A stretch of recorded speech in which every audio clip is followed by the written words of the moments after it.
पहला ऐसा चैनल बना जो सेहरा डबरी में होने वाली घटना का कारण ढूंढ कर लाया। अब उसके बाद क्या स्थिति है उसका जानकारी लेने के लिए हम वापस उस गांव में मौजूद हैं जहां पे ये घटना हुई थी। आज हम जानकारी लेंगे यहाँ के रहवासियों से, यहाँ के ग्रामीणों से, और जानेंगे कि क्या कुछ हुआ है, शासन के द्वारा हस्तक्षेप हुआ है, क्योंकि कुछ ही समय में विधानसभा चुनाव आने वाला है और ऐसा बोला जा रहा है कि इस जगह पर अभी तक कोई भी जनप्रतिनिधि नहीं पहुंचा है।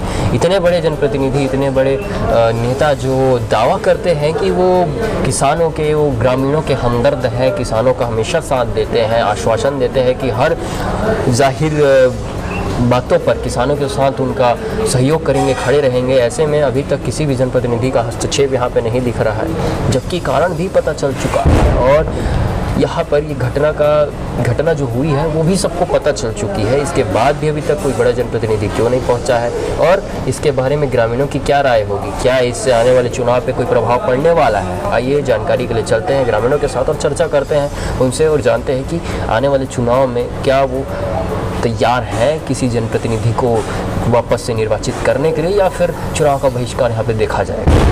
तो आज यहाँ ग्रामीणों से चर्चा करते हैं और जानते हैं घटना के बाद से अब तक का और क्या प्रशासन का हस्तक्षेप हुआ है। यहाँ पे जो नेता है, जो राजनेता है, चुनाव की जो बातें की जाती है, जो आश्वासन दिया जाता है कि किसानों के भाई है, किसानों के साथ हमेशा खड़े रहेंगे, क्या सच में वास्तव में ये चीज़ें हैं या फिर अभी इसे भुला दिया जाए क्योंकि चुनाव सामने है। तो मैं सबसे पहले आपसे चर्चा की शुरुआत करता हूँ। आप अपना परिचय देंगे और बताएंगे कि ये जो घटना हुई है उस घटनाक्रम के बाद क्या कोई ऐसा जनप्रतिनिधि सामने आया है जिसने खुलकर किसान को आश्वासित किया हो या उसका सहयोग किया हो। जी, मैं लखोराम राम साहू, ग्राम सेहरा डबरी का निवासी छोटे से किसान हूँ। जहाँ जिस स्थल पे घटना घटा है उसी के ज़मीन से लगा हुआ मेरा भी आधा एकड़ का ज़मीन है। जिस प्रकार के मतलब सदमा खेत वाले को उसी प्रकार के सदमा मेरे को भी हो रहा है। और ये घटना घटे लगभग 8 से 10 दिन हो घट चुके हैं। मैं भी कम से कम सुबह भी आज भी गया था और 2-3 बार गया हूँ। तो इस स्थिति को मैं भागते हुए देखता हूँ तो भयानक स्थिति मतलब नज़र आ रहा है। और इस स्थिति को देखते हुए प्राय आसपास के पूरे किसान हम तो जानकारी हो चुके हैं सभी किसान को, लेकिन हो सकता है अभी तक क्या विधायक जी बैठे हैं, कम से कम 2 किलोमीटर के दायरे में विधायक जी का निवास है और हमारे जनपद अध्यक्ष कम से कम अपने क्षेत्र के हुए जनपद प्रतिनिधि है जो जनपद अध्यक्ष आसीन है। पता नहीं उनको अभी तक जानकारी हुआ है कि नहीं हुआ है। चुनाव के समय तो आते हैं और एक से एक बात करते हैं किसान के हम साथ में हैं, ऐसे हैं वैसे हैं, लेकिन आज तक अभी तक मतलब अपना दर्शन नहीं दे पाए गाँव में। ऐसी टाइप के भावना जनप्रतिनिधि को नहीं होना चाहिए। और दूसरा बात, कलेक्टर साहब को भी जानकारी है हो चुका है, किसी के माध्यम पत्राचार के माध्यम से या कोई भी जानकारी हो चुका है, लेकिन पता नहीं विभाग के आदमी 1-2 जन अभी मेरे जानकारी में अपर कलेक्टर आए थे बोलते और कुछ विभाग के और आए, अभी तक कोई इनके बारे में कोई संज्ञान में नहीं ले रहे हैं। हो सकता है इस तरह की घटना जो घटना भी मतलब नागेश साहू के खेत में हुआ, हो सकता है उसी प्रकार के घटना मेरे खेत में भी न हो जाए, आसपास के किसान के खेत में घटना ना घट जाए। इस सदमे को मतलब देखते हुए ऐसी टाइप के कम से कम अधिकारियों से मतलब आग्रह करते हैं कि दोबारा घटना ना हो जाए और मतलब आसपास के किसान भी सही जानकारी ले, कम से कम जांच कराना चाहिए जिससे किसान मतलब सदमा में न रहे। ऐसे कहना है मेरा। तो सवाल ये रहेगा कि सवाल पूरा का पूरा यही था कि देखा जाता है जनप्रतिनिधि बहुत बड़ी बड़ी बातें करते हैं जो राजनेता है, क्योंकि सामने चुनाव है, 2024 चुनाव आने वाला है जी और वादे दिए जाते हैं, घोषणा पत्र दिए जाते हैं। तो वो घोषणा पत्र में जो बातें कही गई है किसान भाइयों के साथ हमेशा खड़े रहेंगे, क्या वास्तव में आज के स्थिति में इस घटना के बाद किसान भाइयों के साथ खड़ी दिख रहे हैं जनप्रतिनिधि? नहीं, कोई अभी तक तो कोई दर्शन नहीं दिए हैं। पता नहीं उनको सब ज्ञान में है कि नहीं है, लेकिन जब दूर से 15 से 20 किलोमीटर के गाँव वाले को जानकारी, किसान को एक दूसरे से व्हाट्सएप के माध्यम से, पत्राचार के माध्यम से जानकारी जब हो चुका है तो हो सकता है उनको भी जानकारी हो गई, लेकिन वो अपना किसानों का दर्द महसूस नहीं कर रहे हैं। वो अगर उनको भी महसूस होता है तो हो सकता है वो तुरंत यहाँ स्थल पे आकर निरीक्षण कर सकते थे या किसी भी और जनप्रतिनिधि को भेज सकते थे। ठीक, बहुत बहुत धन्यवाद आपका। अब आगे चलते हैं और चर्चा अभी ख़त्म नहीं हुई है, बहुत चर्चा बची हुई है।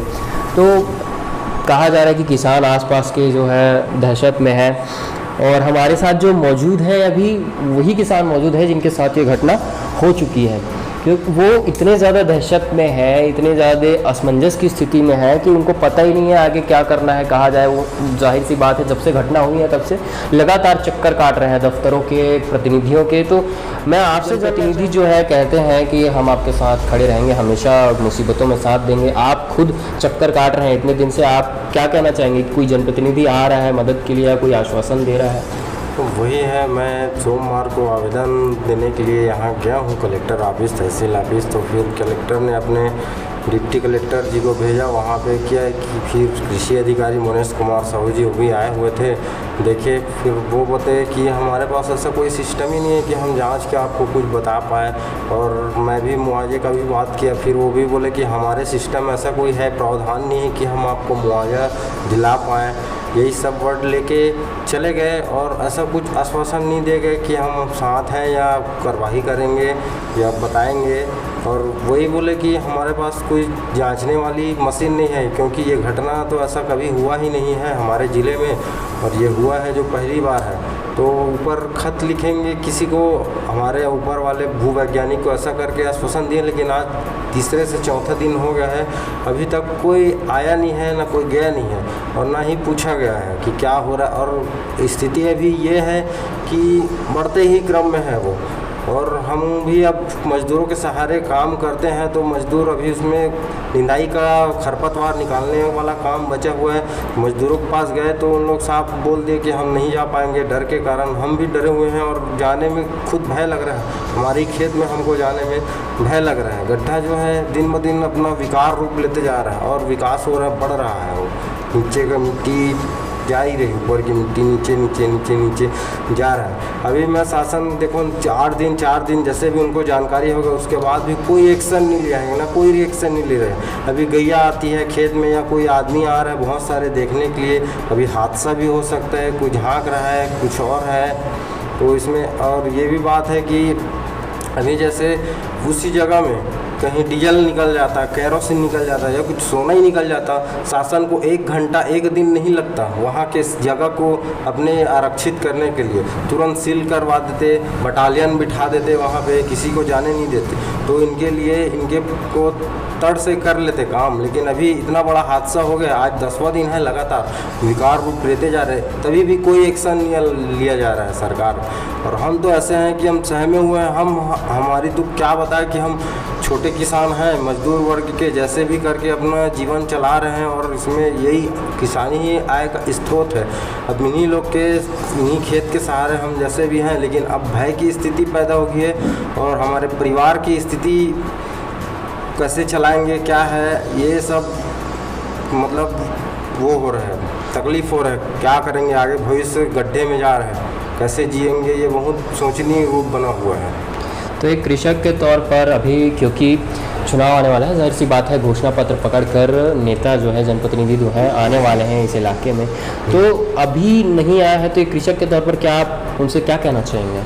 अब मैं वही कहना चाहूँगा, क्योंकि आते हैं उन लोग, चुनाव के समय रहता तभी 10 लोग आते हैं, हम आपके साथ हैं, जो आपकी मांगे पूरी करेंगे, जो आपको चाहिए आपको दिलवाएंगे, ऐसा सब बोल के जाते। लेकिन अभी तक तो ऐसा कोई आया ही नहीं है, ना ही आश्वासन दिया गया है। मैं विधायक जी को भी विभाग रूप से बताया हूँ, मोबाइल के माध्यम से बताया हूँ कि ठीक है मैं दिखवाती हूँ, ऐसा करके बोली। यहाँ जस्ट 1 किलोमीटर के अंतराल में है उनका निवास स्थान है जो, उनके बाद भी अभी तक ये 10वां दिन है लगातार, आज 11वां दिन है जो घटना स्थल हुआ है, वो आज भी उनका वो नहीं है।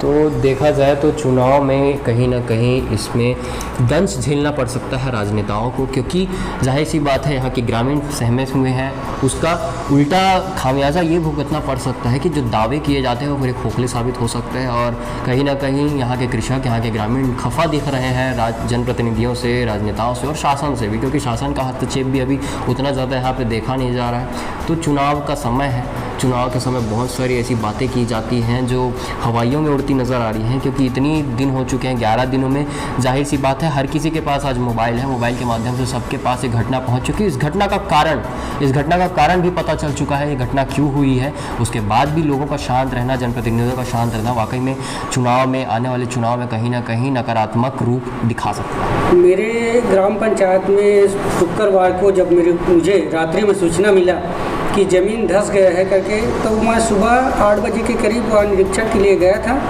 तो गड्ढा कम से कम 20 से 25 फीट गड्ढा हो चुका था।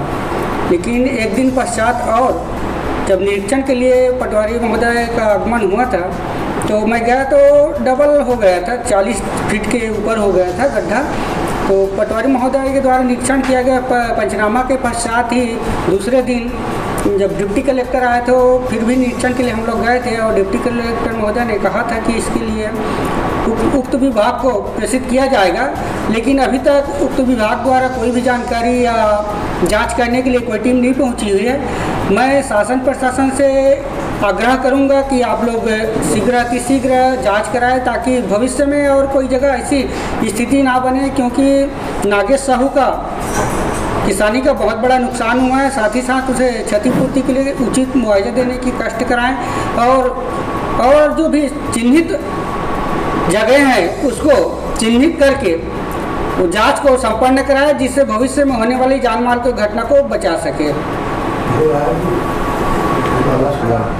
तो ये घटना के बाद कहीं ना कहीं जाहिर सी बात है, यहाँ की बात तो छोड़ी दे, आसपास के लोग जो है जिसने भी इस घटना को देखा है, मोबाइल के माध्यम से हो या न्यूज़ के माध्यम से हो, डरे समय से प्रतीत हो रहे हैं। इस गांव का क्या माहौल है और क्या खेती किसानी से इस पर कोई प्रभाव पड़ा है? जरूर प्रभाव पड़ा है। जब ये घटना हुआ है, पूर्व से कई वर्षों से दादा परदादा के समय से ही यहाँ किसानी का काम किया जा रहा था, लेकिन अचानक एकाएक यह घटना होना, दहशत का माहौल बना हुआ है गांव में। कोई भी किसानी के कार्य में उस एरिया में जाने को तैयार नहीं है। यहाँ तक कि वहाँ जो भी पानी के लिए जो पानी डाला जाता है, वहाँ पानी रुक भी नहीं पा रहा है। तो भयावह स्थिति ग्रामीणों में बना हुआ है कि अगर अन्य स्थानों पर यदि यह स्थिति आती है तो जान माल को बहुत बड़ा क्षति होगा। इसलिए पूरा गाँव में दहशत बना हुआ है। बहुत बहुत